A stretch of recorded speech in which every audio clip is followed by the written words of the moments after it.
Faramera cubbuu isin hin hammeessin. Cubbuu gootiif kana ta'eera. Cubbuu gootiif kana ta'eera. Cubbuu gootiif an horii dhabeera ta'e hin jedhina. Cubbuu gootiif an dhukkubsadhe. Cubbuu gootiif akka ta'e hin jedhina. Cubbuu gatiin cubbuu keessanii ba'eera. Fannoo Yesuus Kiristoositti irratti gatiin kuni raawwata. Gooftaa Yesuus gaafa fannifame gara dhumaa irratti haasaa godhe keessatti hin raawwatame. Hin xumurame. Gatiin keessan egaa amma maal ta'eera? Kaffalameera jechuudha. Maqaan Waaqayyoodhaa eebbifamu. Fakkeenyaaf namni tokko baankii irraa birrii liqeeffatee baasuu dadhabee manni isaa yeroo qabamee jiru firdi beetiitti yeroo dhiyaatee jiru achuma keessaa tokko ka'e birrii nama kanaaf nan baasa naan jedhe nama sana ta'etti ilaaltu. Firdi itti faradamuudhaa fi manni irraa fudhatamuudhaa fi nama tokko ka'e birrii kana nan cufaa naanni jedhe. Waaqayyo namarraa cufa. Fidaas namarraa cufa Waaqayyo. Namichi sun egaa amma attama gammadu jettanii yaaddu. Nama isa baaseef sana immoo attamitti na ilaalu jettanii yaaddu. Jireenya isaa keessaa hin badaa jedhe. Waa'een Yesuus jireenya keenya keessaa bannaan nu duuneerra.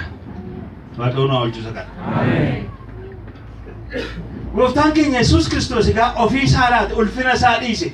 Jaalalli waan inni hojiirra attamitti akka inni hojiirra oolu yeroo ilaallu kutaa kana keessatti Gooftaa Yesuusii jaalala isaa warra beela'ee maal godhaa ture? Beela baasaa ture. Mitiire qurxummii lama shaniini 5,000 quubseera. Jaalala gara laafummaa isaa agarsiise. Jaalalaan mul'ise isa kana. Warra dhukkubsatan dhufeetu maal godhe? Hin fayyise. Warra beelaan beela baase. Kanaan jaalala isaa mul'ise. Dhuma isaa irratti immoo lubbuu isaayyuu kenne. Maqaan Waaqayyoodhaa haa eebbifamu. Erga jaalala isaa kana immoo gad of deebiseetu isaan jaallachuuyyuu miilla isaanii dhiqee isaanii wajjin isaan barsiisee isaanii wajjin taa'ee erga agarsiisee booda Gooftaa Yesuus Kiristoos isaanuma maal jedhaanii boqonnaa 14 lakkoofsa 15 gubbaa irratti yoo naana jaallattanii abboomii koo eegaa.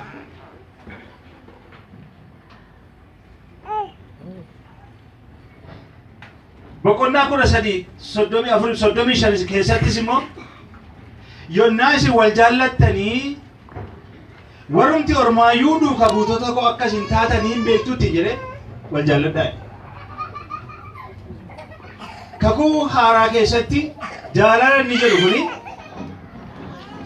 gara 90 barreeffamee jaalala kan jedhu. Macaafumti kun iyyuu macaafumti qulqulluun kun iyyuu xalaa jaalalaati. Xalaa jaalalaa as keessatti kan jiru xalaa jaalalaa. Xalaa kanatu nu qaqqabe. Sin jaalladha. Sin eebbisa. Iddoottan sin eebbisa kan jedhu xalaa jaalalaa as keessaa qabna. Dubbifannaa laata isa kana. Anuma akkuma isin jaalladhe isinis immoo wal jaalladhaa. Attamitti nu jaallate Yesuus? Lubbuu isaa dabarsee nuuf laate. Jaalalli kana caalu jira? Har'a eenyutu lubbuu isaa dabarsee namaaf laata? Lubbuu isaa dabarsee namaaf laachuu iyyuu miti. Ishee beela baasuu iyyuu nutti ulfaateera bara kana keessa. Jaalala qabnaa ilaala. Jaalalli dhimma filannoodhaa miti. Dirqamuma kun. Maaliif gaafa Kiristoosiin fudhanne maal fudhanne duukaa? Jaalala fudhadhe dhaame.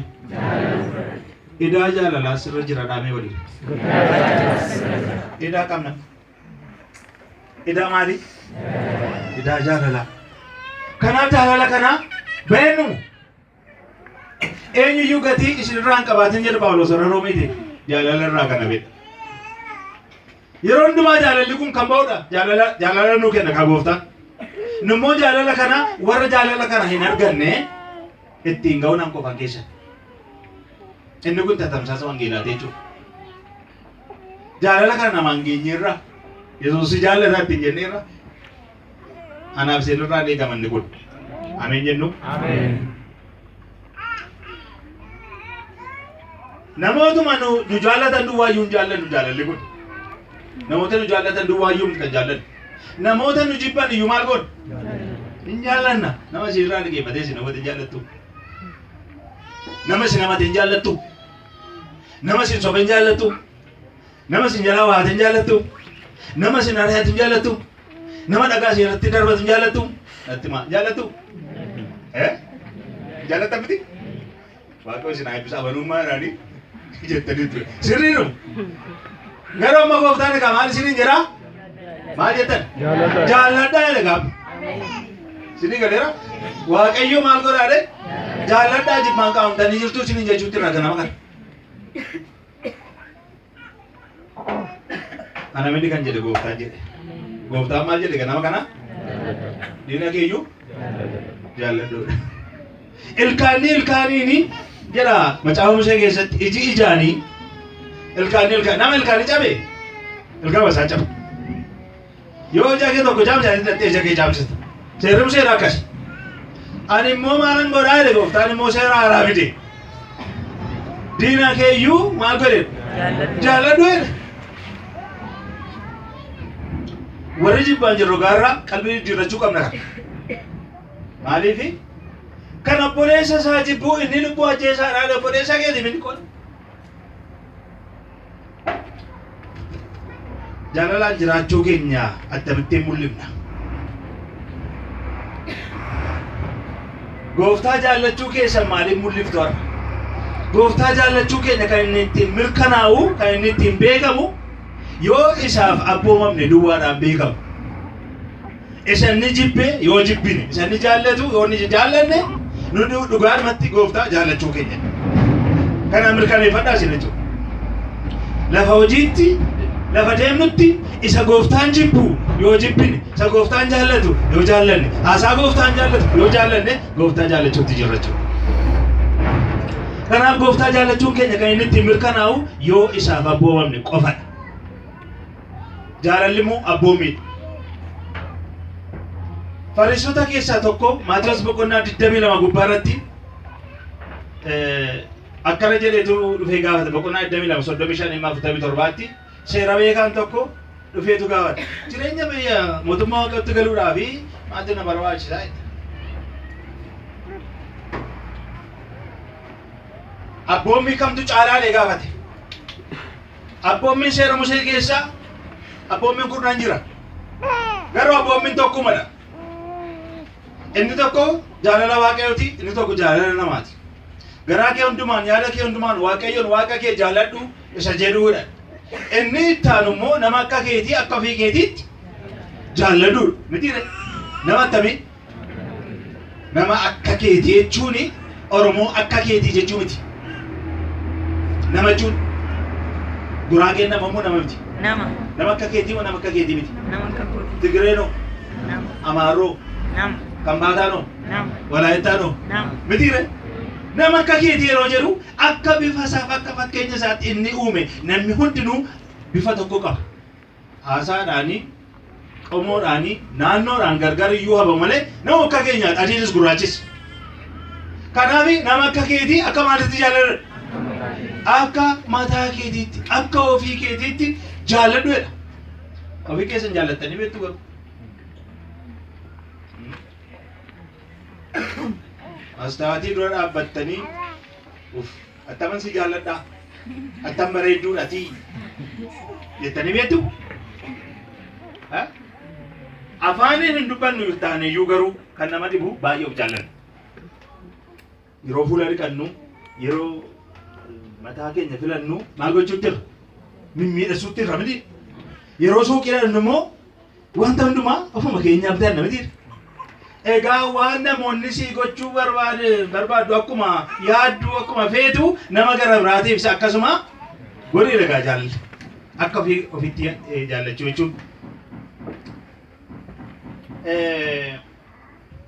Jaalalli abboommiidha.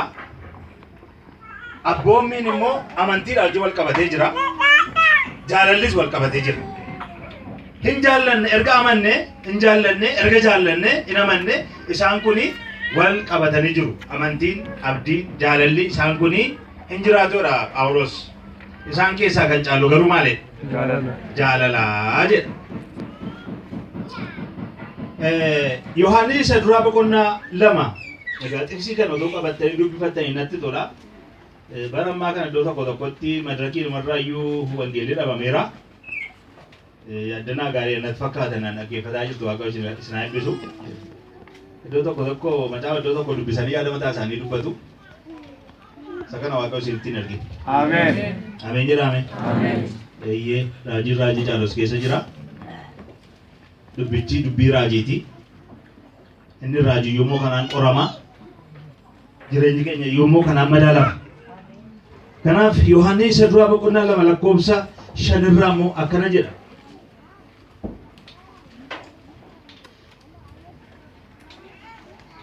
Namni dubbii isaa eegu Waaqayyoon dhuguma akka jaallatu fiixaan baasee nargisiisa. Namni dubbii isaa eegu Waaqayyoon dhuguma akka jaallatu fiixaan baasee nargisiisa. Kanaanis isatti jiraachuu keenya hin hubanne.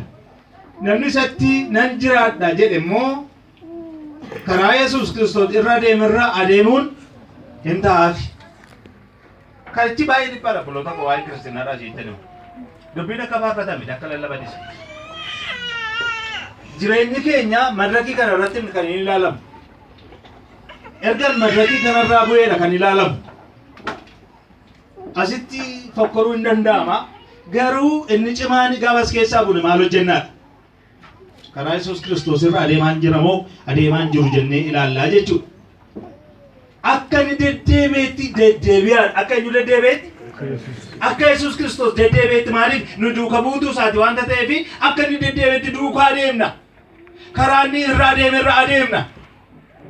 Yeroo karaa irra inni adeemerra adeemnu immoo gaa ari'atama qabna beekamaa inni kun. Mo'ichis immoo qabna akkuma kana. Maqaan Waaqayyoo isaa eebbifamu.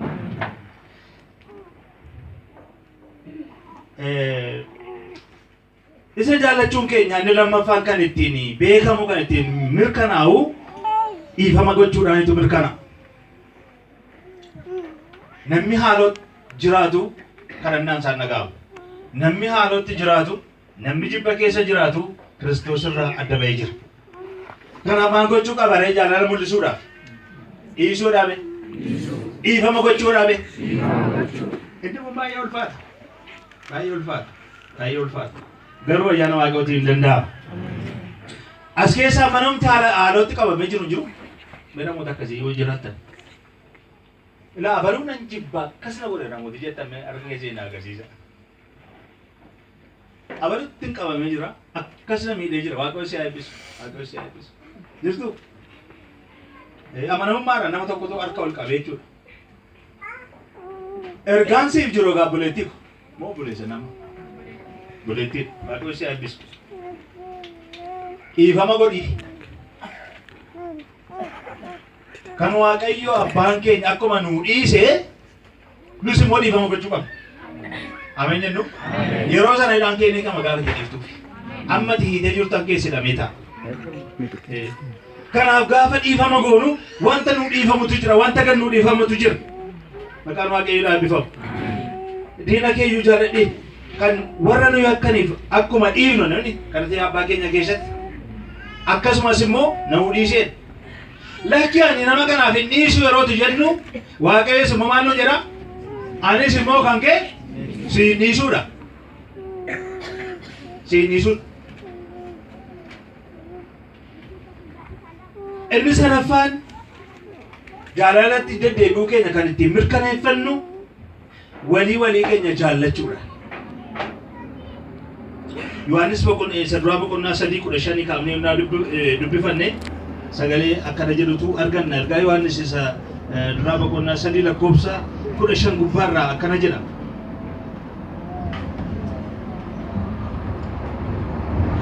Obboleessa isaa kan jibbu hundinuu nama ajjeesaadha. Namni nama ajjeese abdii jireenya bara baraa of keessaa akka hin qabne isin iyyuu beektu. Gaafa nama jibbitanii deemtanii jireenya bara baraa keessaa akka baatan hubattanii daftanii araara gochuun barbaachisaadha. Kiristoos lubbuu isaa nuuf kennee isatti jaalalli maal akka ta'e hubanneerra. Egaa nus immoo lubbuu keenya bolootaaf kennuun nuuf ta'a. Namni biyya lafaa kanarra irratti waan ittiin jiraatu qabu dhabaa obboleessa isaatii argee yoo garaa itti jabaate jaalalli waaqayyoo attamitti isa keessa jiraata ree? Yaa ijoollee kokottaa dubbiidhaa fi afaaniin otuu hin ta'in hojiidhaa fi garaa dhugaadhaan hin jaallannaadha. Ameen jennu. Ameen. Obboleessa kee abaa obboleessa kee si gidduu taa'u ofii keetii otuu qabdu otuu dandeessu gochuu fi onnaa dhiiftee ati amma jaalalatti hin jiraanne jechuutti ramaca. Kanaaf jaalalli nu gidduutti beekamuu qaba. Yeroo namni tokko dhukkubsatu paasterii hin eegamu. Abbaan wangeelaa hin eegamu. Hojii abaluuf jechuun hin jiru. Hundumatu dhaqee isa dhukkubsatti gaafata. Maaltu mul'ata jechuudha? Jaalalatu mul'ata jechuudha. Yeroo nama tokkorra dhibeen tokko ga'u akka namacha akka nurra ga'etti nutti dhaga'amutu irra jiraata. Nuyi qaama waliiti waanta ta'eef. Mitiire. Jaalalli jiraannaan wanta guddaatu jira. Lafa jaalalli jiru gooftaan jira. Wal jaalattu. Moo sanbatuma duwwaa dhuftaniitu asumatti ho'i jennitu galla qulluta. Waliin karannaa, waliin yaannaa. Isa dhibameef hin yaaddu. Kun hin jiru taanaan jaalalli hin jiru. Walii akka yaadnu Waaqayyo nu haa gargaaru. Nu wal malee waan qabnu obboloota ko. Fira hin qabnu wal malee. Fira hin qabdani alaam. Warra wangeelatti amane duwwaata obboloota keessaa warri kaan diina keessatti amma gara Kiristoositti dhufnetti. Isin immoo eenyuun qabdu walii keessan malee. Waliin kadhattu jaalalloo kana of keessaa qaba. Yoo dhuguma wal jaallattu taatanii buleettiin keenya waan mucaa karaa geessiteetti jaalalli jiraannaan Waaqayyo dinqii godha waldaa kana keessatti. Ameen. Ameen jettu. Ameen. Mee isinitti dhaga'amu jaalala. Lafa citeetu dhukkubaalu abbootiin keenya. Mitiira. Amma yoo miila koo kana dhagaan narra kutee iji maal ta'a? Hin bu'aa mitiira. Qaama. Yoo inni beelee tokko inni dhukkubsate tokko callumattee bira darbitee ati qaama sana keessa hin jirtu jechuudha. Jaalala hin qabdu jechuudha. Waaqayyo jaalala kan nutti dhangalaasu. Jaalala isa Kiristoos ittiin nu jaallate sana. Indaan jaalalli keenya Kiristinaa keessa jireenya Kiristoos keessa jiraachuun keenya jireenya bara baraa qabaachuu keenya iyyuu kanaan mirkaneeffanna. Kanaan mirkaneeffanna. Jaalala kootti jiraadhaa gooftaan. Ameen jennu. Jaalala isaatti immoo yeroo jiraannu wantooti nuu ta'an jiru. Calluma na jaalladhaa jedhe. Jaalala kootti jiraadhaan jedhe. Gaafa jaalala isaatti jiraannu wantoota nuu ta'an tuqaa jaanii gabaabsee jirti. Wantoota ja'a. Yohaannis boqonnaa 14 lakkoofsa 21 irraa wantoota nuu ta'an isinitti himu. Yohaannis boqonnaa 14 lakkoofsa 21. Tiksi kan isitti baay'ise? Gaarreen na dandeessu. 14:21 irraa akkanadha.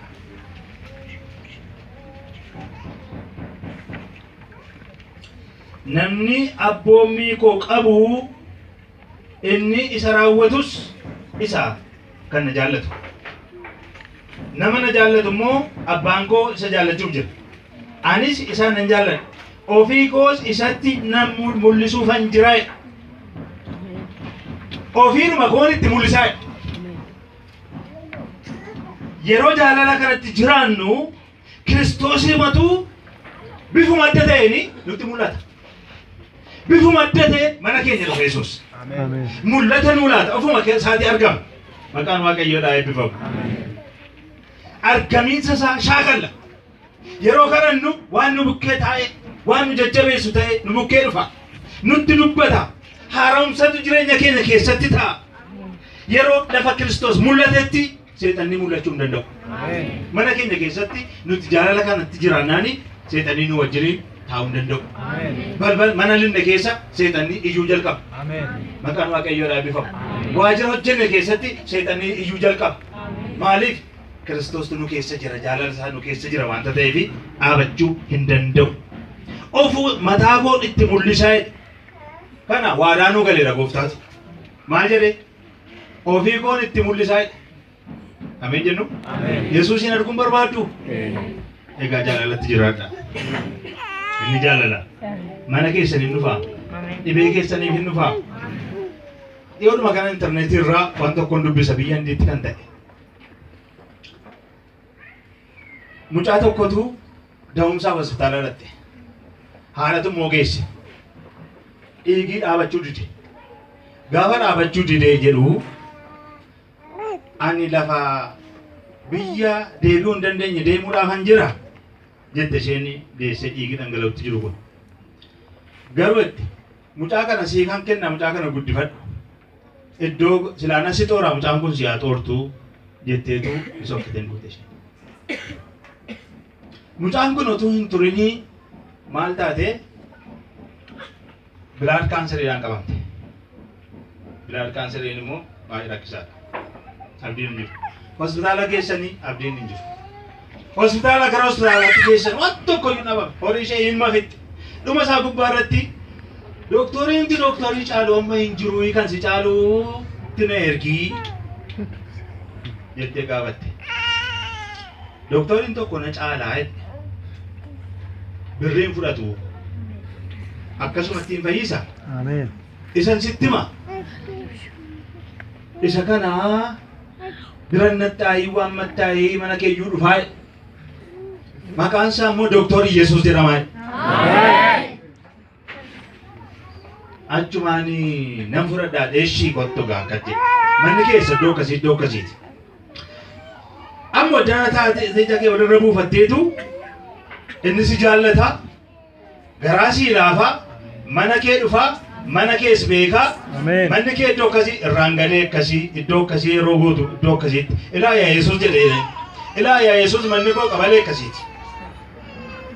Lakkoofsi manaa lakkoofsa iddoo akkasiiti. Mucaa kana immoo mana keesseetu dhufte. Sa'aatii 3 immoo adeemti gara. Kanaafi Yesuus ilaa iddoo akkasii naa dhaqii mucaan koo ciiftee jirti naa fayyisii jetteetti himatte. Hakiimichatu jechisiise doktaricha. Beenugaa Yesuus dhaqeeraa jedhe. Sa'aatii 3 adeemtee yeroo isheen galtee jettu mucaan waggaa 9 taateetti buna danfiteetti.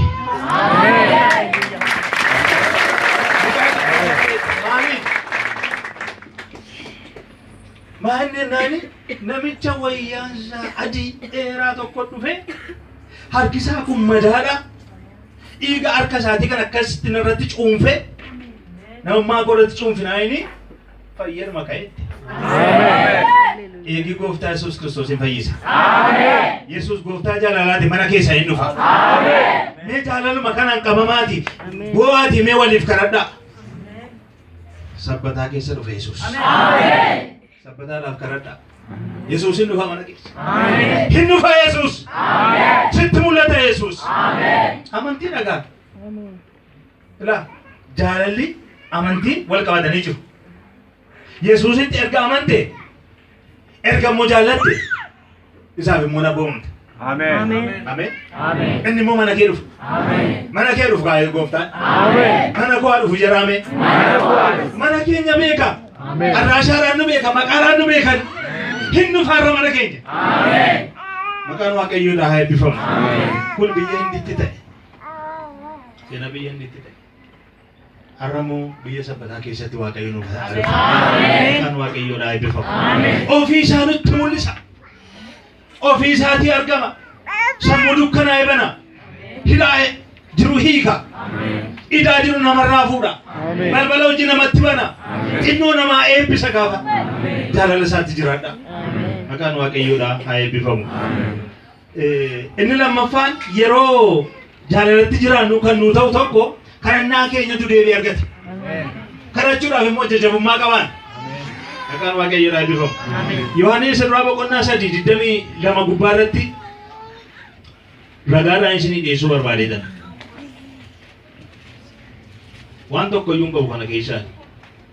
Isanni jedhu dhagaa. Yoo ergaa Yohaannis irraa boqonnaa 3:22 irraa akkana jedha. Nuyi waanuma isa kadhannu isa biraa hin fudhanna.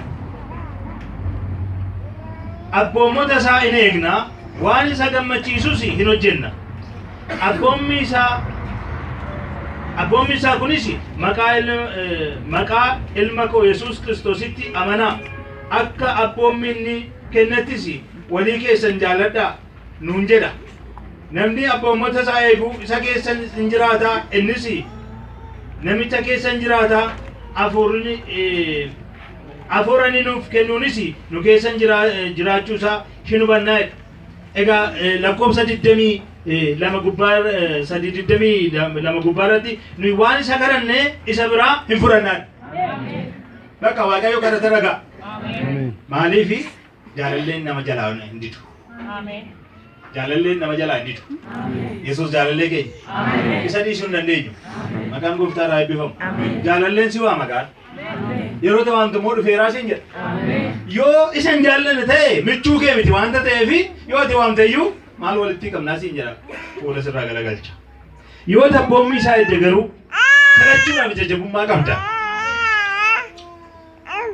Bu'uurri kadhata keenyaa jaalala. Bu'uurri kadhataa jaalala.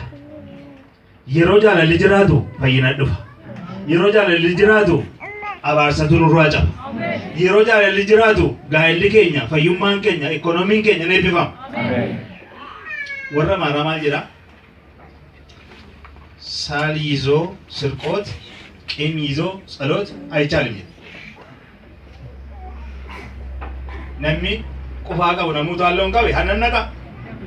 Haali yeroo itti gadi qufa hin qabama jechuudha. Akkuma kana namni qiimii qabatee fuula Gooftaa kadhannaan isaa hin dhaga'amudha hiikansa. Hin danda'amu. Kanaaf kadhannaan keenya kan inni nuu deebi'uu danda'u yoo nuti jaalala kana keessa jiraannedha. Kiristoos immoo jaalala. Kiristoositti qabamnee innaa jiraanne, Kiristoos keessa innaa jiraanne, inni nu keessa innaa jiraate walii gallee deemna jechuudha. Maqaan Waaqayyoo haa eebbifamu. Inni sadaffaan jaalalatti yeroo jiraannu wantoota nu ta'an keessaa inni tokko gammachuun keenya guutuu nu ta'a. Yohaannis boqonnaa 15 lakkoofsa 11 irraa argachuu dandeenya. Maddi gammachuu keenyaa Yesuus. Ameen jennu. Inni waaqa nama gammachiisu, seexana duwwaa kan nama dallansiisu. Inni immoo gammachuudha nuuf. Gooftaan keenya gammachuu keenya. Yohaannis boqonnaa 15 irraa akkana jedha. 15 lakkoofsa 11 irraa.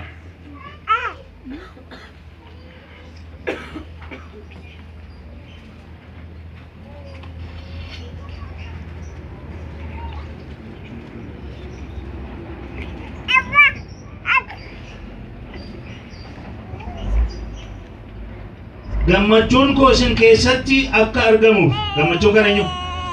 Kan Kiristoos. Gammachuun koo isin keessatti akka argamuuf gammachuun keessan guutuu akka ta'uufan kana hundumaa isinitti dubbadheedha. Gammachuun keenya guutuu akka inni ta'u fedha. Karaan kiristaanaadhaa karaa gaddaanii fi generaliti.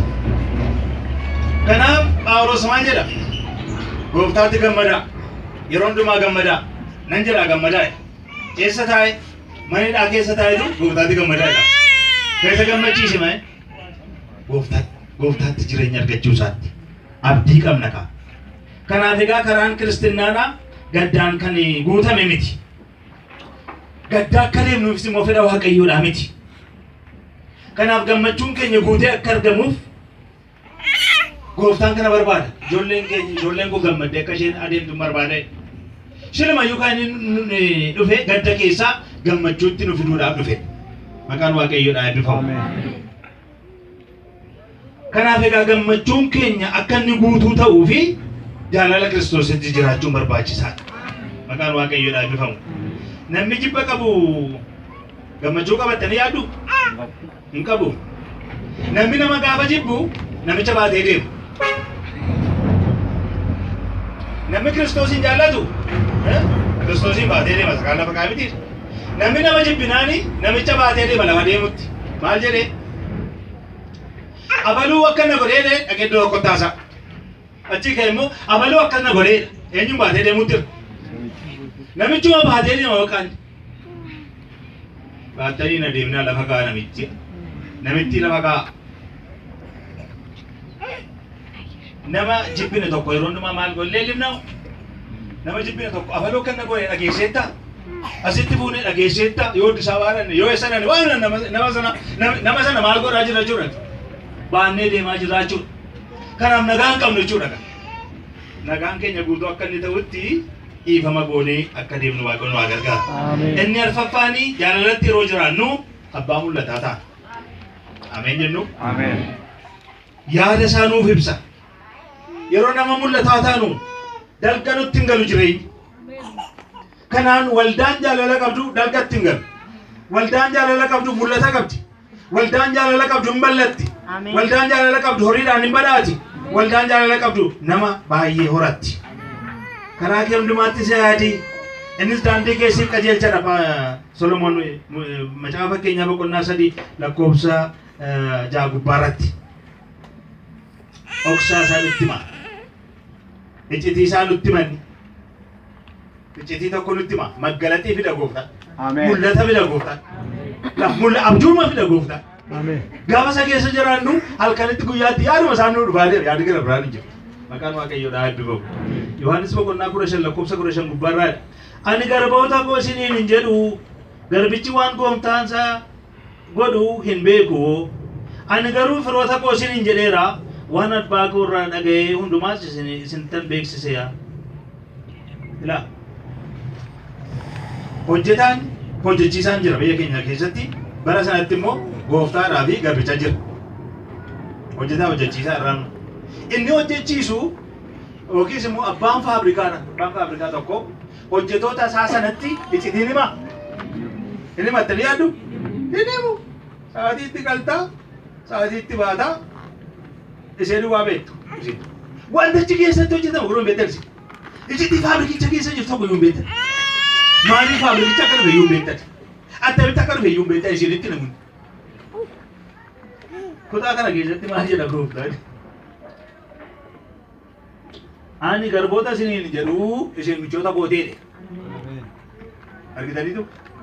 Michuu isaatti immoo inni maamna micha abbaa faabrikaa. Akkuma kana gooftaan nuuni isin garboota miti isinii michuu kootii nuun jedha. Michuu Yesuus taataniitu. Egaa dhoksaa isinitti himu. Ameen. Wanta dhufuudhaaf jedhuudhaaf bor wanta dhufuudhaaf jedhu isinitti hima galgaluma kana. Karaarra deemuun isiniif ta'u isinitti hima. Nama isin irratti waa qoratu illee isinitti hima. Waajjira keessatti illee nama waa isin irratti yaadu isinitti hima jechuudha. Haaleluuyaa. Maaliif michuudha kan? Garuu warri biyya lafaa nu hojjechiifatu iccitii nutti himan. Gooftaan keenya immoo gaafa isa jaallannu iccitii nutti hima. Dhoksaa nutti hima. Dhoksaa baraa nutti hima. Dhoksaan baraa waldaa kiristaanaa keessatti jira maqaan Waaqayyoodhaa eebbifamu. Kanaan immoo attamitti nu geggeessuu danda'a obboloota. Isaaf abboomamuu jechuun isaan geggeeffamuu jechuudha. Jireenya jibbaan guuteen garuu mul'ati dhufuu hin danda'u raawwate geggeeffama hin qabne. Fawwasiin hin jiru. Inni shanaffaan jaalala yommuu qabaannu namoota baay'ee